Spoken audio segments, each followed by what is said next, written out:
Hey, it's Corey back again for the 25th anniversary, the silver anniversary of Pride in Cleveland. I'm here with Joshua Turner, the very tall Joshua Turner. How tall are you? 6'11". 6'11". Just gonna sit up straight here. All right, let's talk about, now the reason you're here, this is kind of a big deal, and I was talking to you before we shot the interview here about your story, and it really is astounding. You started the first gay-straight alliance at a Catholic high school. Yes. How did that happen? With a lot of paperwork and linguistics, because this high school I went to was St. Ignatius High School, and the diocese doesn't allow gay-straight alliances. So what I proposed was a pastoral care group for sexual minorities, and in our group we called it a gay-straight alliance, but outside of it, it was that, and there was never actually a pastor in our group. But it was a comfortable, safe place for our community to meet together. In a school of 1,400 males, only 14 came, but that was still a lot for coming out. And it was interesting because a lot of our students weren't out to their friends yet, so it was like, you had to go through 5 different doors to make sure you didn't out yourself when going to Campus Life, which was the name of our GSA. And in the end, I was very proud to start it. I actually started it with my friend Joshua, both of us named Joshua. And now I visited actually this past Wednesday, and there are 26 students in it, so it's great. Wow, that's a lot. Okay, so you talk about the climate of people being afraid to out themselves. Obviously at a Catholic high school, that's could kind of be an issue. What's the climate like now? That was a few years back. When you went back and visited, what's the climate there like? It's still kind of, the immaturity still exists amongst like underclassmen, but the upperclassmen are very comfortable with being out. They take their boyfriends to prom now. Actually, the first time someone took their boyfriend to prom was my friend Joshua, and that was actually very awesome. But now they're very comfortable with saying, hey, I'm going to Campus Life, and inviting their friends who are allies. And I think more than half of that group was full of allies when I went. So it's very much changed from, only group for the gays, and now being, bisexuals, transgenders, everything is there, and it's wonderful.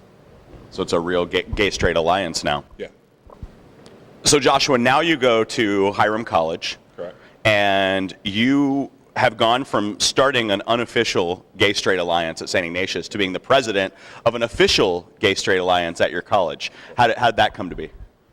Well, as an eager student, I decided to email the current president of the Gay-Straight Alliance when I was a senior in high school. And I was just asking her, what is it like to actually be in a GSA that's recognized? They were part of the Northeast Ohio Alliance. And as she was conversing with me, she was like, it's very exciting. You get to do what you want. Your college students go crazy. And I decided that as a freshman, I was going to aim to be the president by my sophomore year. And I achieved it, as you just announced. You were like, thanks for the information. Now I'm going to take your job. Yeah, I gave her the boot, basically, right. And it was great. We actually decided to allow me to be the president, and I've taken them to the Midwest Bisexual, Lesbian, Gay, Transgender Ally Conference, and a couple of other colleges have actually gotten together with us through the Northeast Ohio Alliance. We work with Kent, Toledo, and Akron to kind of build together this network. And it works out for us, actually, yeah. So how does that connect you to where we are now? It's the 25th anniversary of Pride. You're the president of a gay-straight alliance, a big one, and now it's Pride season. What's the involvement with the GSAs at the various campuses with Pride?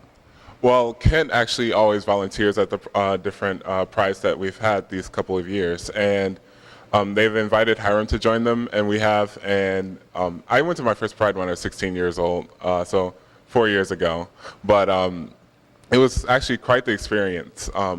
When I started going there as a volunteer, we got to march, we've got to meet different people, and it was actually kind of very different from when I started because I was just like that kid who wore the gigantic trench coat to make sure you didn't know that he was out, and now I'm just like in the streets with my rainbow bow tie because that's as gay as I can get.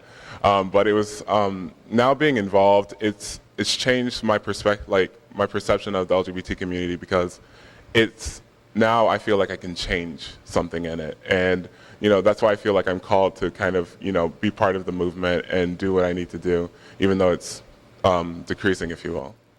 What does your LGBT pride mean to you? To me, my LGBT pride is representative of the B. I'm a bisexual, and I've recognized this for years. And coming out and being a very proud bisexual has really allowed me to kind of be able to meet people and let them know that, bisexuals do exist, and we're not all just greedy individuals, even though I do like to delve into my own pleasantries.